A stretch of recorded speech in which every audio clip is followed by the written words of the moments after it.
Praise the Lord. Hallelujah. കർത്താവ് നിങ്ങളെ ധാരാളം അനുഗ്രഹിക്കട്ടെ. വീണ്ടും നിങ്ങളോടൊപ്പം ദൈവവചനമായിട്ടായിരിക്കാൻ കർത്താവ് ഇടയാക്കിയതിനായി ഞാൻ കർത്താവിന് സ്തോത്രം ചെയ്യും.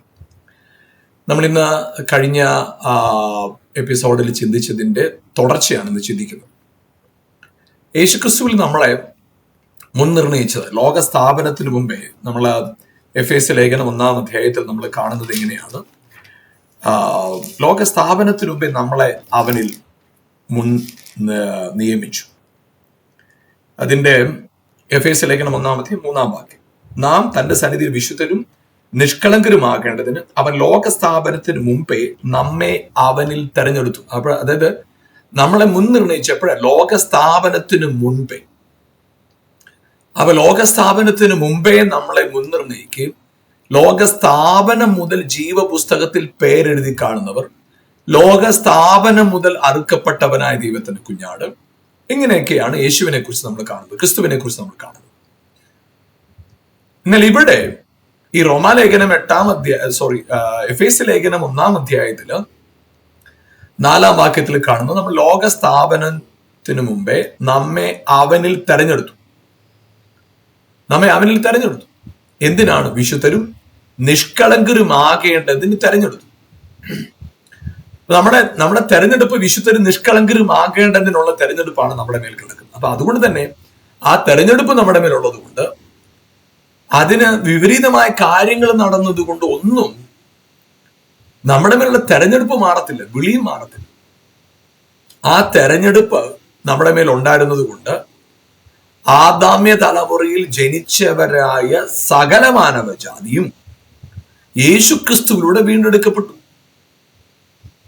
രക്ഷ പ്രാപിച്ചു. പക്ഷേ അത് തിരിച്ചറിയാതെ പോയവരാണ് രക്ഷ നഷ്ടപ്പെടുത്തിയത്.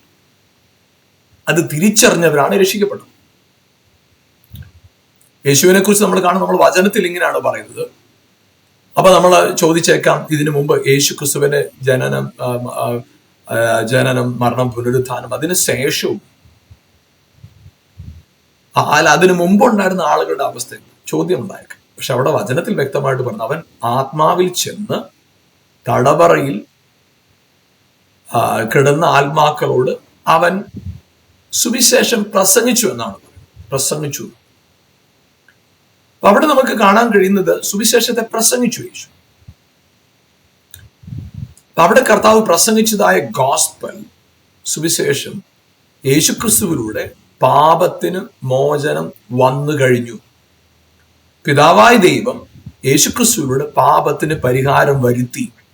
അതുകൊണ്ട് ന്യായപ്രമാണത്തിന് കീഴുള്ളവരാകട്ടെ, ന്യായപ്രമാണത്തിന് മുൻപുള്ളവരാകട്ടെ, സകലരുടെയും പാപത്തിൽ നിന്ന് വിടുവിച്ചു, മരണത്തിൽ നിന്ന് വിടുവിച്ചു. അതിന് യേശു, അതായത് പിതാവായ ദൈവം തന്റെ പുത്രനെ വിലയായി നൽകി. അത് വിശ്വസിക്കുന്ന സകലർക്കും നിത്യജീവനുണ്ട്. അതാണ് നമ്മളെ ഈ വചനത്തിൽ കാണാൻ കഴിയുന്നത്. അപ്പൊ ആ മുൻനിയമിക്കപ്പെട്ടവരായി, അല്ലെങ്കിൽ മുൻനിയമിച്ചവരെ വിളിച്ചു. ഇപ്പൊ മുൻനിയമിക്കുക എന്ന് പറഞ്ഞാൽ എന്താണെന്ന് കഴിഞ്ഞ എപ്പിസോഡിൽ നമ്മൾ ചിന്തിച്ചു. മുൻനിയമിക്കുക, വിശ്വസിക്കുന്നവരെ നീതീകരിക്കുക, അതായിരുന്നു മുൻനിയമനം.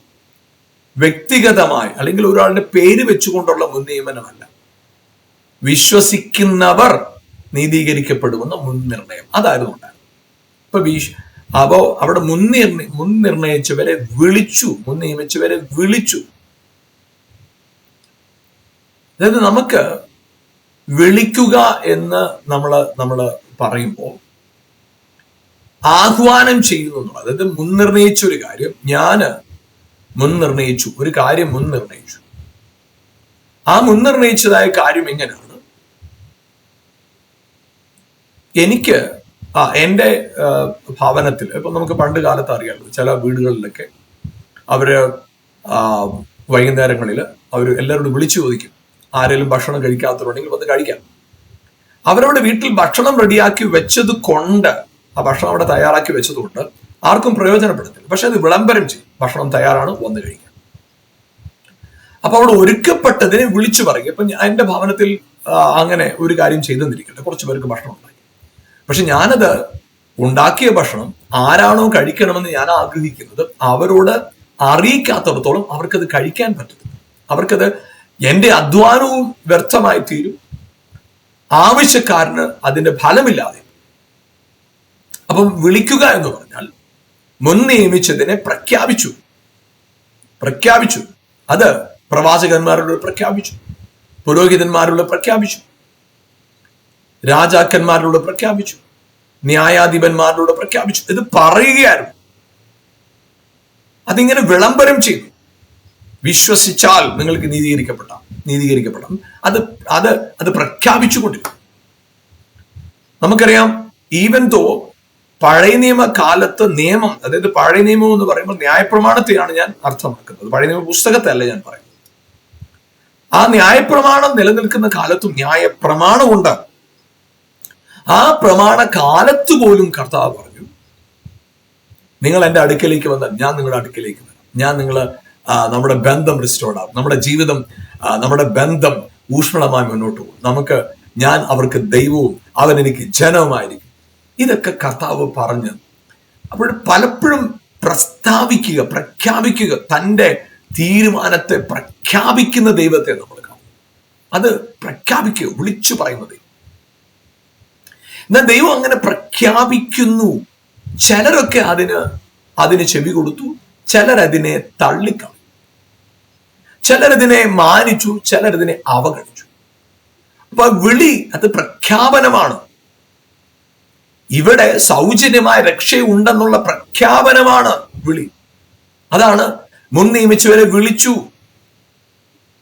പറഞ്ഞു, ഇനി മുതൽ പാപപരിഹാരത്തിന് വേണ്ടി ഒരു യാവും വേണ്ട, വിളിച്ചു പറഞ്ഞു. വിശ്വസിക്കുന്നവരെ ഞാൻ നീതീകരിക്കും, വിളിച്ചു പറഞ്ഞു. അപ്പൊ ആ പ്രഖ്യാപനത്തെയാണ് വിളി എന്ന വാക്കുകൊണ്ട് അർത്ഥമാക്കുന്നത്. അപ്പൊ നമ്മുടെ ജീവിതത്തിന് നമ്മുടെ ഉള്ളിൽ ഇത് എഴുതപ്പെടണം. വിളി എന്ന് പറയുന്നത് ആരോ റോട്ടിൽ നിന്ന് എല്ലാരെയും വരണമെന്ന് വിളിച്ച്, അല്ലെങ്കിൽ ഓരോരുത്തരുടെ പേര് പറഞ്ഞ് വിളിച്ച്, നിങ്ങൾക്ക് ദൈവ വിളിയുണ്ട്, നിങ്ങൾക്ക് രക്ഷിക്കപ്പെടാൻ വിളിയുണ്ട്, നിങ്ങൾക്ക് സ്വർഗത്തിലേക്ക് പോകാൻ വിളിയുണ്ട്, നിങ്ങൾക്ക് ശുശ്രൂഷകനാകാൻ വിളിയുണ്ട്, പ്രവാചകനാകാൻ വിളിയുണ്ട്. ഈ വിളിയല്ല അവിടെ പറയുന്നത്. അവിടെ മനസ്സിലാക്കേണ്ടത് ദൈവം എന്താണോ മുൻനിർണയിച്ച് അതിനെ പ്രഖ്യാപിക്കുന്നു. കാം, സൗജന്യമായിട്ട് വന്ന് പാനം ചെയ്യും. ആ പ്രഖ്യാപനത്തെയാണ് വിളി എന്ന വാക്കുകൊണ്ട് ഇവിടെ നാം മനസ്സിലാക്കേണ്ടത്. അപ്പൊ നമ്മുടെ ജീവിതത്തിൽ നമ്മുടെ സാഹചര്യങ്ങൾ എന്തുമാണ്, ഏത് സാഹചര്യത്തിലും ഏത് പശ്ചാത്തലത്തിലുമുള്ള വ്യക്തി ആയിക്കോട്ടെ, ഈ ക്ഷണത്തിനോട് നിങ്ങൾ പ്രതികരിച്ചാൽ ആ മുൻനിർണയത്തിനകത്ത് നിങ്ങളാകുകയും. അതായത് ഈ ക്ഷണം ഇത്രേ ഉള്ളൂ, കം ആൻഡ് ബിലീവ്. യേശുക്രിസ്തുവിന്റെ ഏറ്റവും ശക്തമായ ഒരു പ്രഖ്യാപനമാണ്. അധ്വാനിക്കുന്നവരും ഭാരം ചുമക്കുന്നവരും ആളുള്ളവരെ, നിങ്ങൾ എല്ലാവരും എന്റെ അടുക്കൽ വരുവിൻ. മത്തായി 11:16. ഞാൻ നിങ്ങൾക്ക് ആശ്വാസം. അപ്പൊ അവിടെ അധ്വാനിക്കുന്നവരോട് ഭാരം ചുമക്കുന്നവരോട് കർത്താവ് പറയുക, നിങ്ങൾ എന്റെ അടുക്കൽ വരിക, കം ടു മീ, എന്റെ അടുക്കലേക്ക് വരിക. അപ്പൊ അധ്വാനിക്കുന്നവർക്കും ഭാരം ചുമക്കുന്നവർക്കും ആശ്വാസം എന്റെ പക്കലുണ്ട്. പക്ഷെ നിങ്ങൾ വരണം, കം.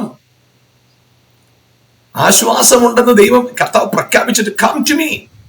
എന്നിട്ട് കർത്താവ് പറഞ്ഞ ഒരു കാര്യം, എന്റെ മുഖം മൃദുവും എന്റെ ചുമട് ലഘുവുമാവും, എന്റെ മുഖമേറ്റ് എന്നോട് പഠിപ്പിൻ, അപ്പോൾ നിങ്ങളുടെ ആത്മാക്കൾക്ക് ആശ്വാസം ലഭിക്കും. ആത്മാവെന്നാണ് മലയാള പരിഭാഷയിൽ എഴുതിയിരിക്കുന്നത്, എന്നാൽ സോൾ എന്നാണ് ഇംഗ്ലീഷിൽ എഴുതിയിരിക്കുന്നത്. ഹൃദയത്തിൽ ആശ്വാസം ലഭിക്കും. അപ്പൊ അവിടെ യേശുക്രിസ്തുവിന്റെ പ്രഖ്യാപനം വളരെ വ്യക്തം. നിങ്ങൾ വരിക and receive. It is ready for you. This feast, ഈ വിരുന്ന്, ഈ ആശ്വാസം, ഈ വിടുതൽ, ഈ ജയം നിങ്ങൾക്ക് തയ്യാറാണ്, നിങ്ങൾക്ക് വേണ്ടി ഒരുക്കപ്പെട്ടിരിക്കുകയാണ്.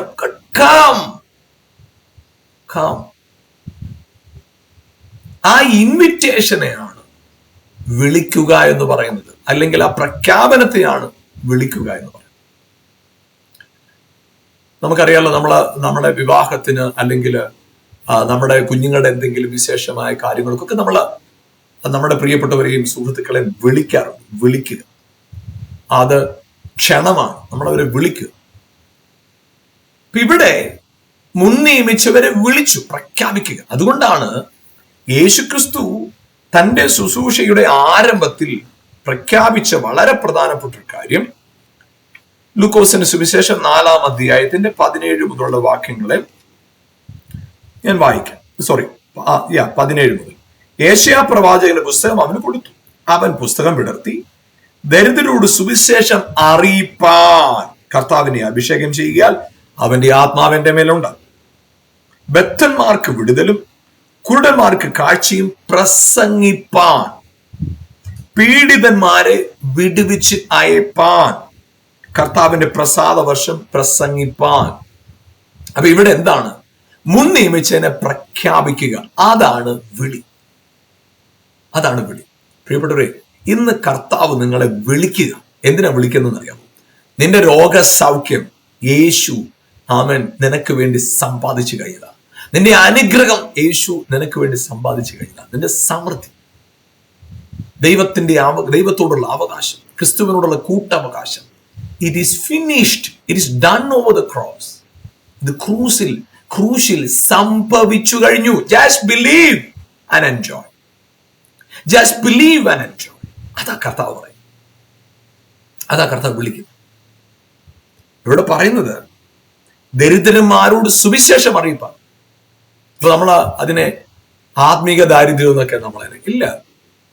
ദാരിദ്ര്യം യഥാർത്ഥത്തിൽ ദരിദ്രരായവരോട് തന്നെ അവരോട് പറയുന്നത് സുവിശേഷം. എന്താ സുവിശേഷം? നിങ്ങളുടെ ദാരിദ്ര്യത്തിന് കാരണമായിരുന്ന പാപത്തിന് യേശുക്രിസ്തുവിന്റെ ക്രൂശിൽ യേശു പരിഹാരം വരുത്തി. അത് വിശ്വസിക്കുക, അത്രേ ഉള്ളൂ. അതിനെ ഒരു വ്യക്തി തിരിച്ചറിയുക, അത് പ്രഖ്യാപിക്കുകയാണ് കർത്താവ്. ആ പ്രഖ്യാപനം ഒരു വ്യക്തി വിശ്വസിക്കുമ്പോൾ അവനിൽ ഉണ്ടാകുന്നത് ആത്മീക ദാരിദ്ര്യം മാറുക മാത്രമല്ല, എല്ലാ നിലയിലെ ദാരിദ്ര്യം അവനിൽ നിന്ന് മാറും. കാരണം ഈ നമ്മളെല്ലാറ്റിനെയും ആത്മീക ദാരിദ്ര്യം, ആത്മീകമായ വിശപ്പ്, ആത്മീകമായ ദാഹം, അതൊക്കെയാണ് നമ്മൾ മനസ്സിലാക്കി വെച്ചത്. നല്ല പ്രിയപ്പെട്ടവരെ, ദാഹിക്കുന്ന മനുഷ്യന് ദാഹം തന്നെയാണ് വേണ്ടത്, വെള്ളം തന്നെയാണ് വേണ്ടത്. വിശക്കുന്ന മനുഷ്യന് മറ്റു ഭക്ഷണമാണ്. അപ്പൊ ഇവിടെ ഇതിനെ ആത്മീകമായ നിലയിലല്ല പറയുന്നത്. കർത്താവ് ദാരിദ്ര്യത്തിൽ കിടക്കുന്നു. അപ്പൊ കർത്താവ് അനുഗ്രഹിച്ചപ്പോ അബ്രഹാമിനെ വിളിച്ചപ്പോ അബ്രഹാമിനുണ്ടായിരുന്നതിനേക്കാളും പല മടങ്ങ് അബ്രഹാമിനെ ദൈവം അനുഗ്രഹിച്ചു എന്നാണ്. അത് സാമ്പത്തികമായിട്ട് വർദ്ധിച്ചു എന്ന് വ്യക്തമായി പറയും. ഇസഹാക്കും അതെ, യാക്കോബും അതെ.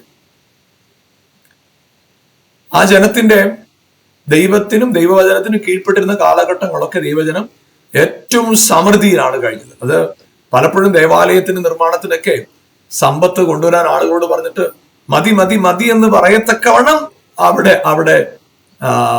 ആളുകൾ കൊടുക്കാൻ തയ്യാറാണ്. അത്രത്തോളം അവർ സമൃദ്ധിയിലാണ്. ഇപ്പൊ ഇവിടെ ദരിദ്രരോട് സുവിശേഷം അറിയിക്കുക. ഈ സമൃദ്ധിയുടെ നടുവിലും ദാരിദ്ര്യത്തിൽ കിടക്കുന്ന നിങ്ങൾ ദരിദ്രരല്ല, നിങ്ങൾ ദാരിദ്ര്യത്തിൽ കിടക്കേണ്ടവരല്ല. അബ്രഹാമിന്റെ മക്കളുടെ അവകാശമാണ് സമൃദ്ധി. അത് പറയാനായിട്ടാണ് ഞാൻ വന്നിരിക്കുന്നത്. അത് കർത്താവ് പറയുക. അത് കർത്താവ് ദരിദ്രരോട് സുവിശേഷം അറിയിക്കുക. അവിടെ പറയുന്ന ഒരു കാര്യമാണ്, കർത്താവിനെ അഭിഷേകം ചെയ്യാൻ അവന്റെ ആത്മാവ് എന്റെ മേലുണ്ട്. ദരിദ്രരോട് സുവിശേഷം അറിയിക്കാനായിട്ട് അവന്റെ ആത്മാവ് എന്റെ മേലുണ്ട്. എന്താണ് ഇതിന്റെ അർത്ഥം? അതായത് ദരിദ്രരോട് സുവിശേഷം അറിയിക്കുക എന്താണ്? കർത്താവ് ദേവാലയം ശുദ്ധീകരിച്ചപ്പോൾ അവരൊന്ന് ചോദിച്ചൊരു ചോദ്യം, നിനക്കാരെ അധികാരത്തിൽ, നീ എന്ത് അധികാരത്തിലേത് ഉപദേശിക്കും, എന്ത് അധികാരത്തിലേത് ചെയ്യും? കർത്താവിന്റെ മറുപടി വളരെ സിമ്പിൾ. എല്ലായിടത്തും ഒരൊറ്റ മറുപടിയെ കർത്താവിന് പറയാനുള്ളൂ. ഞാനും പിതാവ് ഒന്നാണ്. ഞാൻ ചെയ്യുന്ന പ്രവൃത്തി ഒന്നും എന്റെ പ്രവൃത്തിയല്ല. പിതാവ് എന്നിൽ വസിച്ചുകൊണ്ട് അവന്റെ പ്രവൃത്തി ചെയ്യുക. അപ്പൊ ഇവിടെ ഞാൻ ദരിദ്രരോട് സുവിശേഷം അറിയിക്കുമ്പോൾ ഞാൻ ഈ പ്രഖ്യാപിക്കുന്ന കാര്യം എന്റെ സ്വയമേവ ഞാൻ പറയുന്നതല്ല, ഞാൻ സ്വയമേ പ്രഖ്യാപിക്കുന്നതല്ല. അവന്റെ ആത്മാവ് എന്റെ മേലുള്ളത് കൊണ്ട് അവന്റെ ആത്മാവ് എന്റെ മേലുള്ളത് എന്റെ ആധികാരികതയാണ്. ഞാൻ പറയുന്ന വാക്കുകൾക്ക്, ഞാൻ പ്രസംഗിക്കുന്ന വാക്കുകൾക്ക്, ഞാൻ പ്രഖ്യാപിക്കുന്ന വാക്കുകൾക്ക് ആധികാരികത നൽകുന്നതാണ് എന്നിൽ വസിക്കുന്ന ആത്മാവ്. My anointing. Praise God, hallelujah. അപ്പൊ അവിടെ പറയും കർത്താവിന്റെ ആത്മാവ് എന്റെ മേലുണ്ട്, അവന്റെ ആത്മാവ് എന്റെ മേലുണ്ട്. എന്നിട്ട് തുടർന്ന് പറയുന്ന ഒരു കാര്യം, ബദ്ധന്മാർക്ക് വിടുതലും ബന്ധിക്കപ്പെട്ടവർക്ക് വിടുതൽ. ബദ്ധന്മാർ, ബന്ധിക്കപ്പെട്ടവർ. അതായത് ബന്ധിക്കപ്പെട്ട അവരെ കുറിച്ച് അവിടെ പറയുന്നത്, അവർക്ക് സ്വാതന്ത്ര്യത്തിന് അർഹരാണ്, പക്ഷെ ബന്ധിക്കപ്പെട്ട് കിടക്കുക, പല കാര്യങ്ങളുടെ ബന്ധനത്തിൽ കിടക്കുക. ആ ബന്ധനമുള്ളത് കൊണ്ട്, ബന്ധിക്കപ്പെട്ടിരിക്കുന്നതുകൊണ്ട് അവർക്ക് കാഴ്ചയുണ്ട്, കേൾവിയുണ്ട്, പക്ഷെ ഹൃദയത്തിൽ ആഗ്രഹങ്ങളുണ്ട്, പക്ഷെ ഒന്നും പ്രാപിക്കാൻ പറ്റില്ല. പക്ഷെ അടുത്തൊരു കൂട്ടർ കുരുടനാണ്. അവരുടെ പ്രശ്നം അവരുടെ ആഗ്രഹം എന്ന് പറയുന്ന കാഴ്ച കിട്ടിയാണ്. മറ്റ് ആഗ്രഹങ്ങളെല്ലാം അതിന് അതീതമാണ്. കാരണം എന്താണെന്നറിയോ, അവർക്ക് ഈ കാഴ്ചയില്ലാത്തത് കൊണ്ട് തന്നെ എന്താണ് ആഗ്രഹിക്കേണ്ടത് അവർക്കറിയില്ല, എന്താണ് ദർശനം കാണേണ്ടത് അവർക്കറിയത്തില്ല. ഇവിടെ കർത്താവ് പറയുന്നത് അവരെ ബദ്ധന്മാർക്ക് വിടുതലും കുരുടന്മാർക്ക് കാഴ്ചയും പ്രസംഗിപ്പാൻ.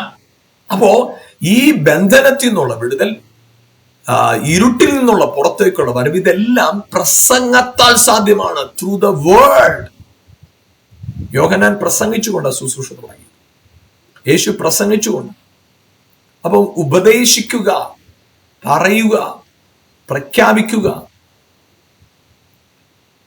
അതിനോട് ചേർന്ന് പറയുന്ന ഒരു കാര്യം, പീഡിതന്മാരെ വിടുവിച്ചയപ്പാൻ, പീഡിപ്പിക്കപ്പെട്ടവരെ വിടുവിച്ചയപ്പാൻ. എന്താ? പ്രസംഗത്താല വിടുതൽ, പ്രസംഗത്താല വിടുതൽ. എന്നിട്ട് പറയുന്ന ഒരു കാര്യമാണ്, കർത്താവിന്റെ പ്രസാദ വർഷം പ്രസംഗിപ്പാൻ അയച്ചിരിക്കുക. അപ്പോ അതായത് മുൻ നിയമിച്ചവരെ വിളിച്ചു, അതാണ് ഈ പറയുന്നത്. മുൻ നിയമിച്ചവരെ വിളിച്ചു, അതായത് മുൻ നിയമിച്ചു, നിങ്ങൾക്ക് വേണ്ടി ഇതെല്ലാം ഒരുക്കപ്പെട്ടിരിക്കുകയാണ്. അനുഗ്രഹം, ഉയർച്ച, നന്മ, അഭിവൃദ്ധി, അനുഗ്രഹം, സമൃദ്ധി, ഇതെല്ലാം ഒരുക്കപ്പെട്ടിരിക്കുകയാണ്. It is already prepared for you. It is ആമേൻ, നിങ്ങൾക്ക് വേണ്ടി കുക്ക്ഡ് ആണ്, ഡൺ ആണ്, കഴിഞ്ഞിരിക്കുകയാണ്. കം. അതിനെയാണ് വിളിക്കുക എന്ന് പറയുന്നത്, പ്രഖ്യാപിക്കുക. വ്യക്തിപരമായിട്ടല്ല കേട്ടോ, ഓരോരുത്തരുടെ പേര് പറഞ്ഞ് വിളിച്ചു വിളിച്ചു വിളിച്ചു, ആ വിളി അല്ലത്. ഇതിനെ പ്രസിദ്ധമാക്കുക, പ്രസിദ്ധമാക്കുക. യേശുവിന്റെ ക്രൂശുമരണ പുനരുത്ഥാനത്തെ കുറിച്ച് റോമാലേഖനം 3-ാം അധ്യായത്തിൽ നമ്മൾ കാണുന്ന, അവനെ പരസ്യമാക്കി. എന്തിനാണെന്നറിയാമോ? എല്ലാവരും ഇന്ന് അറിയണം നിങ്ങൾ സ്വതന്ത്രരാണെന്നത്, നിങ്ങൾ വിടുവിക്കപ്പെട്ടു എന്ന് എല്ലാവരും അറിയണം. അതായിരുന്നു കർത്താവിന്റെ ആഗ്രഹം. നമുക്കറിയാം, കൊലോസ്യ ലേഖനം 2:15 പറയുന്നത്, വാഴ്ചകളും അധികാരങ്ങളും ആയുധവർഗം വെപ്പിച്ച് അവരുടെ മേൽ ക്രൂശിൽ ജയോത്സവം കൊണ്ടാടി അവരെ പരസ്യമായി കാഴ്ചയാക്കി. എന്താ? എല്ലാവരും ഇത് അറിയണം, സകലരും ഇത് പ്രാപിക്കണം. That is heart of God. അതാണ് ദൈവത്തിന്റെ ഹൃദയം. അതുകൊണ്ട് പ്രിയപ്പെട്ടവർ, നിങ്ങളുടെ ജീവിത സാഹചര്യത്തിൽ നിങ്ങൾ ഒരു പ്രത്യേക വിളിയൊക്കെ കേൾക്കാനായിട്ട് നിങ്ങൾ വെയിറ്റ് ചെയ്യുന്നെങ്കിൽ, നിങ്ങൾ ശരിയായ അറിവോടുകൂടെ അല്ല നിൽക്കുന്നത്. നിങ്ങളുടെ മേലൊരു വിളി കിടപ്പുണ്ട്. You are free, you are redeemed, you are blessed, you are healed. നീ സൗഖ്യം പ്രാപിച്ചിരിക്കുന്നു, നീ വിടുതൽ പ്രാപിച്ചിരിക്കുന്നു, നീ അത്ഭുതം പ്രാപിച്ചിരിക്കുന്നു, നീ ഉയർച്ച പ്രാപിച്ചിരിക്കുന്നു. അത് തിരിച്ചറിയുക. ആ തിരിച്ചറിവാണ് വിളി. അതിനോട് പ്രതികരിക്കുക, കേട്ടതിനോട് പ്രതികരിക്കുക. ഇന്ന് നിങ്ങളുടെ ജീവിതത്തിനകത്ത് നിങ്ങൾ ഏതൊക്കെ പ്രയാസങ്ങളിൽ കൂടെ പോകുന്ന ആ മുഴുവൻ പ്രയാസങ്ങൾക്കും യേശു ക്രിസ്തു ക്രൂശിൽ പരിഹാരം വരുത്തി. കഴിഞ്ഞ എപ്പിസോഡിൽ അത് വിശദമായി ഞാൻ നമ്മൾ വിവരിക്കുകയുണ്ടായി, ചിന്തിക്കുകയുണ്ടായി. ഇവിടെ വിളിക്കുക എന്ന് പറയുന്നത് പ്രഖ്യാപിക്കുകയാണ്. പ്രഖ്യാപിക്കുക. ആ പ്രഖ്യാപനത്തോട് പ്രതികരിക്കുന്നവരൊക്കെ ജീവിതത്തിൽ അല്ലെങ്കിൽ അത്ഭുതങ്ങൾ പ്രാപിക്കും. അവരെ കുറിച്ചാണ് പറയുന്നത്, മുൻ നിയമിക്കപ്പെട്ടവർ. Praise the Lord. ഇത് കേട്ടതിനോട് പ്രതികരിക്കുക. നിങ്ങൾ വിളിക്കപ്പെട്ടവരാണ്, അത് മറക്കരുത്. നിങ്ങൾ വിളിക്കപ്പെട്ടവരാണ്, മറക്കരുത്. അതുകൊണ്ട് നിങ്ങളുടെ ജീവിതത്തിനകത്തുള്ള ഇപ്പോഴത്തെ സാഹചര്യങ്ങളിൽ അടിമത്വത്തിൽ കടക്കരുത്. ആ അടിമ മനോഭാവത്തോടു കൂടെ നിങ്ങൾ ആയിരിക്കരുത്. അടിമത്വത്തിന് ചങ്ങലയെ പൊട്ടിച്ച് പുറത്തു വരിക, അടിമത്വത്തിന്റെ മനോഭാവത്തിൽ നിന്ന് പുറത്തു വരിക, അടിമത്വത്തിന് ചിന്താഗതിയിൽ നിന്ന് പുറത്തു വരിക. നിങ്ങൾ നിങ്ങളോട് തന്നെ ഒന്ന് പറഞ്ഞു, ഞാൻ ഫ്രീ ആണ്, ഞാൻ സ്വതന്ത്രനാണ്. I am free in Christ. ക്രിസ്തുവിൽ ഞാൻ സ്വതന്ത്രനാണ്. എന്റെ മുമ്പില് പല ആവശ്യങ്ങളുടെ മുമ്പിലാണ് ഞാൻ നിൽക്കുന്നത്. But I know that I am free in Christ. ആ ബോധ്യത്തോടുകൂടെ നിങ്ങളുടെ ചുവടുകളെ എടുത്തു വെക്കുക. നിങ്ങൾ പരാജയപ്പെടത്തില്ല, നിശ്ചയമായിട്ടും പരാജയപ്പെടും. ഇതുകൊണ്ട് ഇവിടെ മുൻ നിയമിച്ചവരെ വിളിച്ചു. അപ്പൊ വിളിയുടെ ശരിയായ ബോധ്യം നമ്മളകത്തുണ്ടാവും. നമുക്ക് വിളിയെക്കുറിച്ച് നമ്മൾ വചനത്തിൽ പറയുമ്പോൾ ഇങ്ങനെയാണ് പറയുന്നത്. 2 പത്രോസ് ലേഖനം 1:10, നിങ്ങളുടെ വിളിയും തെരഞ്ഞെടുപ്പും ഉറപ്പാക്കുവിൻ, അപ്പോൾ നിങ്ങൾ വീണു പോകത്തില്ലെന്ന വചനം പറഞ്ഞു. വിളിയും തെരഞ്ഞെടുപ്പും ഉറപ്പാക്കുക. അതായത് നമ്മളെവിടെ വീണു പോകുന്നു? അതായത് പലരുടെ ജീവിതത്തിനകത്ത് എനിക്കുള്ള വീട് ബെസ്റ്റ് വീടാണ്, നല്ല വീടാണെന്ന് എനിക്ക് ബോധ്യമുണ്ടെങ്കിൽ ഞാൻ അതിനേക്കാൾ മോശമായ ഒരു വീട് ആഗ്രഹിക്കത്തില്ല. ഞാന് എൻ്റെ ജീവിതത്തിൽ സംതൃപ്തി ഞാൻ കണ്ടെത്തുന്നുവെങ്കിൽ മറ്റൊന്നിലേക്ക് ഞാൻ തിരിഞ്ഞു പോകുന്നു. അപ്പൊ നമ്മുടെ വിളിയെക്കുറിച്ചുള്ള ബോധ്യം നമ്മുടെ അകത്തുണ്ടാകും. വിളിയെക്കുറിച്ചുള്ള ബോധ്യം. നിങ്ങളുടെ ജീവിത സാഹചര്യത്തിൽ നിങ്ങളുടെ ചുറ്റുപാടുകൾ നോക്കി അവരെല്ലാം അനുഗ്രഹിക്കപ്പെട്ടവരാ, അവരെ പോലല്ല ഞാൻ. അല്ല, നിങ്ങളെ പോലെ അവരുമല്ല, അവരെ പോലെ നിങ്ങളുമല്ല. അവരെ പോലെ നിങ്ങളുമല്ല, നിങ്ങളെ പോലെ അവരുമല്ല. അത് നിങ്ങളുടെ അകത്ത് മനസ്സിലാക്കണം. വെല്ലുവിളികൾ ജീവിതത്തിൽ ഉള്ളത് കൊണ്ട് നിങ്ങളുടെ വിളിയെ സംശയിക്കരുത്. ഒറ്റയ്ക്ക് നിൽക്കേണ്ടി വന്നുകൊണ്ട് നിങ്ങളുടെ വിളിയെ സംശയിക്കരുത്. നിങ്ങളുടെ ദർശനത്തിലേക്കുള്ള യാത്രാമധ്യേ ഉണ്ടാകുന്ന വെല്ലുവിളികൾ നിങ്ങളുടെ വിളിയെ കുറിച്ചുള്ള നെഗറ്റീവ് കൺസെപ്റ്റ് നിങ്ങളുടെ അകത്ത് കൊണ്ടുവരരുത്. You need to believe I am called. ഞാൻ വിളിക്കപ്പെട്ടവനാണ്, ഞാൻ വിളിക്കപ്പെട്ടവനാണ്, എനിക്കൊരു ദോഷവും വരത്തില്ല. ആ ബോധ്യം നമ്മുടെ അകത്ത് വേണം. ഇവിടെ പറയുന്നത് വിളിക്കുക, വിളിച്ചു. വിളിയെക്കുറിച്ചുള്ള ബോധ്യം. അതായത് ഞാൻ എന്താണോ ചെയ്യേണ്ടത് അതിന് കർത്താവിനെ നിയോഗിച്ചു വെച്ചിരിക്കുക. അവിടെയാണ് ഞാൻ നിൽക്കുന്നത്, ആ പോയിന്റിലാണ് ഞാൻ നിൽക്കുന്നത്. ഞാൻ ഇവിടെ പരാജയപ്പെടത്തില്ല. കാരണം എൻ്റെ ആ വിളിക്കകത്താണ് ഞാൻ നിൽക്കുന്നത്. ആ കാര്യങ്ങൾ നടന്നില്ല, ഈ കാര്യങ്ങൾ നടന്നില്ല, എനിക്കറിയാം എന്നെ വിളിച്ചവൻ വിശ്വസ്തനാണ്, അവൻ അന്ത്യത്തോളം നടത്തും. നിങ്ങളുടെ വിളിയും തെരഞ്ഞെടുപ്പ് ഉറപ്പാക്കണം. ഇപ്പം മുൻ നിയമിച്ചവരെ വിളിച്ചു. വിളിയുടെ ബോധ്യം നമ്മുടെ അകത്ത് ആഴമായി എന്ന് പറഞ്ഞാൽ വളരെ ഡീപ്പായിട്ട് ആ വിളിയുടെ ബോധ്യം നമ്മുടെ അകത്ത്. എന്നെ വിളിച്ചവൻ വിശ്വസ്തനാണ്, ഞാൻ ഒരിടത്തും ആരുടെ മുമ്പിൽ പരാജയപ്പെടാൻ ഈ വിളിച്ച ദൈവം അനുവദിക്കുകയില്ല.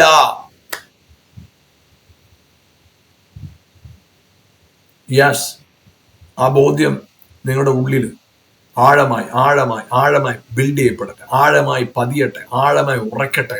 ഹല്ലേലൂയ. പ്രിയപ്പെട്ടവരെ, വിളിയും തെരഞ്ഞെടുപ്പും ഉറപ്പാക്കിയാൽ നിങ്ങൾ ഒരിക്കലും വീണു പോകത്തില്ല.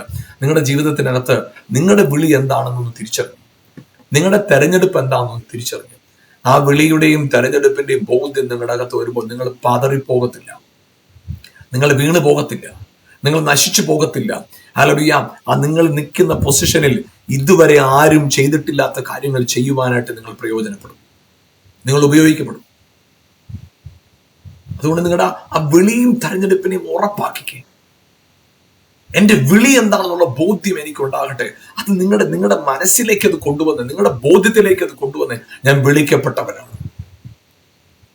എനിക്ക് യേശു ക്രിസ്തുവിൽ വിശ്വസിക്കുന്നതിലൂടെ നീതീകരണത്തെ കുറിച്ച് എനിക്ക് ബോധ്യം ലഭിച്ചിട്ടുണ്ട്. യേശുവിന്റെ ക്രൂശ് മരണം മുൻനിർത്താനും എനിക്ക് സൗഖ്യം തന്നെന്ന് എനിക്ക് അറിയാം. I know that, I believe. ഞാനത് വിശ്വസിക്കും. നിങ്ങളത് വിശ്വസിക്കണം, നിങ്ങളെ തിരിച്ചറിയണം. ആ തിരിച്ചറിവിലും ബോധ്യത്തിലും നിങ്ങൾ ചുവടുകളെ വെച്ച് നോക്കി, നിങ്ങളെ പോലെ അനുഗ്രഹിക്കപ്പെട്ടവർ നിങ്ങളുടെ ചുറ്റുപാട് വേറെ ആരും കാണത്തില്ല. അതുപോലെ നിങ്ങളെ കർത്താവ് മാനിക്കും. എന്താണ് വേണ്ടത്? വിളിയുടെ ബോധ്യം നിങ്ങളുടെ അകത്തുണ്ട്. വിളിയും തെരഞ്ഞെടുപ്പും ഉറപ്പാക്കുക. അപ്പോൾ നിങ്ങൾ വീണു പോകത്തില്ല, തെറ്റിപ്പോകത്തില്ല. വചനത്തിൽ എഴുതിയിരിക്കുന്നു. തെറ്റിപ്പോകാതിരിക്കണമെങ്കിൽ നിങ്ങളുടെ വിളിയുടെ ബോധ്യം ഉണ്ടാകട്ടെ. നിങ്ങൾ സൗഖ്യം പ്രാപിച്ചു, നിങ്ങൾ അനുഗ്രഹിക്കപ്പെട്ട പാത്രമാണ്. ക്രിസ്തുവിൽ നിങ്ങൾ വീണ്ടും ജനിച്ചവരാണ്. നിങ്ങൾ ദൈവത്തിന്റെ അവകാശികളാണ്, ക്രിസ്തുവിന്റെ കൂട്ടവകാശികളാണ്. മറക്കരുത്. യെസ്, ആ ബോധ്യം നിങ്ങളുടെ ഹൃദയത്തിന്റെ ഉള്ളിൽ ആഴമായി യെസ് അത് ആഴമായി പതിയട്ടെ. ആ ബോധ്യത്തോടുകൂടി ചുവടുകളെ വെക്കുക. നിങ്ങളുടെ ജീവിതത്തിനകത്ത് ഒരിടത്തും ഒരിക്കലും നിങ്ങൾ പതറിപ്പോകാൻ ഈ ദൈവം അനുവദിക്കത്തില്ല, വിളിച്ച ദൈവം അനുവദിക്കത്തില്ല. ഹല്ലേലൂയ. വിളിച്ചവൻ വിശ്വസ്തനാണ്. വീണ്ടും ഞാൻ ആ ഒരു വാക്കൊന്നുകൂടെ ഒന്ന് പറഞ്ഞ് നമുക്ക് പ്രാർത്ഥിക്കാം. നിങ്ങളുടെ വിളിയിലേക്കുള്ള യാത്രാമധ്യം ഉണ്ടാകുന്ന വെല്ലുവിളികൾ കണ്ടിട്ട് നിങ്ങളുടെ വിളിയെ ഒരിക്കലും സംശയിക്കരുത്. വിളിച്ചവൻ വിശ്വസ്തനാണ്, അവൻ അന്ത്യത്തോളം നടത്തും. നിങ്ങൾ നല്ല പ്രവൃത്തി ആരംഭിച്ച് ക്രിസ്തുവിന്റെ നാളോളം അതിനെ തികയ്ക്കും. നമുക്ക് ഒരുമിച്ച് പ്രാർത്ഥിക്കാം. ഞങ്ങളുടെ നല്ല കർത്താവെ, അനുഗ്രഹീതമായ സമയത്തിനായിട്ട് ഞങ്ങൾ സ്തോത്രം ചെയ്യും. യേശുവിന്റെ നാമത്തിൽ കർത്താവെ, എന്നെ കണ്ടുകൊണ്ടിരിക്കുന്ന കേട്ടുകൊണ്ടിരിക്കുന്ന പ്രിയപ്പെട്ടവർക്കായി സ്തോത്രം. യേശുവിന്റെ നാമത്തിൽ അവരുടെ ജീവിതത്തിൽ അവരുടെ മേൽ കിടക്കുന്ന യഥാർത്ഥ വിളി, അതായത് അവരെ മുൻ നിയമിച്ചത് വിശുദ്ധരും നിഷ്കളങ്കരും ആകേണ്ടതിനാണ്. അതുകൊണ്ട് ഐ ആം നോട്ട് ഇംപെർഫെക്റ്റ്, ഞാൻ അപൂർണനല്ല, ഞാൻ ക്രിസ്തുവിൽ പൂർണ്ണനാണ്. ആരോഗ്യത്തിൽ, സ്വഭാവത്തിൽ, പെരുമാറ്റത്തിൽ, ജീവിത രീതികളിൽ, എല്ലാ മേഖലകളിലും അവർ ക്രിസ്തുവിൽ തികഞ്ഞവരാണെന്നുള്ള ബോധ്യത്തോടുകൂടി ചുവടുകൾ വയ്പ്പാൻ പരിശുദ്ധാത്മാവാം ദൈവമേ ഇവരെ സഹായിക്കണമെന്ന് പ്രാർത്ഥിക്കുന്നു. ഇപ്പോൾ തന്നെ അവരുടെ പ്രതിസന്ധികളെ അവർ മെതിച്ചു മുന്നോട്ട് പോകട്ടെ. എല്ലാ വെല്ലുവിളികളെയും മെതിച്ചവർ മുന്നോട്ട് പോകട്ടെ. ജയത്തിൽ നിന്ന് ജയത്തിലേക്ക്, അനുഗ്രഹത്തിൽ നിന്ന് അനുഗ്രഹത്തിലേക്ക് ഇവർ നയിക്കപ്പെടട്ടെ. കർത്താവേ, ക്രിസ്തുവിനോടുള്ള വിടുതലും വീണ്ടും ജനനവും ദൈവിക രോഗസൗഖ്യവും അത്ഭുതങ്ങളും വിടുതലുകളും ഇന്ന് ജീവിതത്തിൽ അവരുടെ ജീവിതത്തിന്റെ അവകാശം എന്നവർ തിരിച്ചറിയട്ടെ. കർത്താവേ, ആ തിരിച്ചറിവ് അവരുടെ ജീവിതത്തിൽ വിടുതലായി മാറട്ടെ, സ്വാതന്ത്ര്യമായി തീരട്ടെ. അങ്ങനെ കർത്താവ് അത്ഭുതം ചെയ്തു കഴിഞ്ഞതിനായിട്ട് നന്ദി. യേശുവിൻ നാമത്തിൽ പിതാവേ, ആമേൻ, ആമേൻ. വിളിക്കപ്പെടുക എന്ന് പറഞ്ഞാൽ പ്രഖ്യാപിക്കപ്പെട്ടു. അത് നമ്മൾ കേട്ട് കഴിഞ്ഞ കാര്യമാണ്. യേശു ക്രിസ്തുവിലൂടെ ഞാൻ സൗഖ്യമായി. അതായത് ഞാൻ വീണ്ടും പറയാൻ ആഗ്രഹിക്കുന്നു, നമുക്ക് യോഗങ്ങളിൽ, പ്രാർത്ഥനാ കൂട്ടങ്ങളിലൊക്കെ നമ്മൾ പോകുമ്പോൾ അവിടെ രോഗസൗഖ്യങ്ങളും അത്ഭുതങ്ങളൊക്കെ നടക്കും, പ്രവചനമൊക്കെ നടക്കും. എല്ലാം ശക്തന്മാരായ ശുശ്രൂഷകന്മാരെ കർത്താവ് ഉപയോഗിക്കുന്ന ഈ കാലഘട്ടത്തിൽ ഒരു കാലത്തും ഇല്ലാത്ത പോലെ ശക്തമായ ദൈവപ്രവൃത്തി നടക്കുന്ന ഒരു കാലത്ത് നിങ്ങൾ ഞാൻ നിൽക്കുന്നു. പക്ഷേ ഞാൻ നിങ്ങളൊരു കാര്യം പറയാം. നിങ്ങളുടെ വിടുതലിരിക്കുന്നത് ആരുടെയോ ഒരു പ്രവചനത്തിലല്ല, ആരുടെയോ ഒരു കൈവെപ്പിലല്ല, ആരുടെയോ ഒരു കൃപാവരത്തിലല്ല. നിങ്ങളുടെ സൗഖ്യം നിങ്ങളിൽ തന്നെയുണ്ട്. അത് നിങ്ങൾ തിരിച്ചറിയുക. ദൈവവചനം നിങ്ങളെ അതിന് സഹായിക്കട്ടെ. ആ അറിവ് കൊണ്ട് നിങ്ങൾക്ക് സ്ഫോടനാത്മകമായ, അതായത് മറ്റുള്ളവർ കണ്ട് അത്ഭുതപ്പെടുന്നു, മറ്റുള്ളവർ കണ്ട് വിസ്മയിക്കുന്നു, മറ്റുള്ളവർ കർത്താവിലേക്ക് വരാൻ ഇടയാകത്തക്കവണ്ണമുള്ള അനുഗ്രഹത്തിന് അടയാളമായിട്ട് കർത്താവ് നിങ്ങൾ നിർത്തട്ടെ. നിങ്ങളുടെ പ്രാർത്ഥനാ വിഷയങ്ങളും സാക്ഷ്യങ്ങളും ഞങ്ങളുമായിട്ട് പങ്കുവയ്ക്കുക. ഈ ശുശ്രൂഷ നിങ്ങൾക്ക് അനുഗ്രഹകരമായിരുന്നുവെങ്കിൽ മറ്റുള്ളവരുമായി മറ്റുള്ളവരോട് ഷെയർ ചെയ്യാനും, അതുപോലെ തന്നെ ഞങ്ങളുടെ പുസ്തകങ്ങൾ സൗജന്യമായി ലഭിക്കുവാനും ഞങ്ങളുടെ ഈ കാണുന്ന നമ്പറിൽ ഞങ്ങളുമായി ബന്ധപ്പെടുക. കർത്താവ് നിങ്ങളെ ധാരാളമായി അനുഗ്രഹിക്കട്ടെ. ആമേൻ.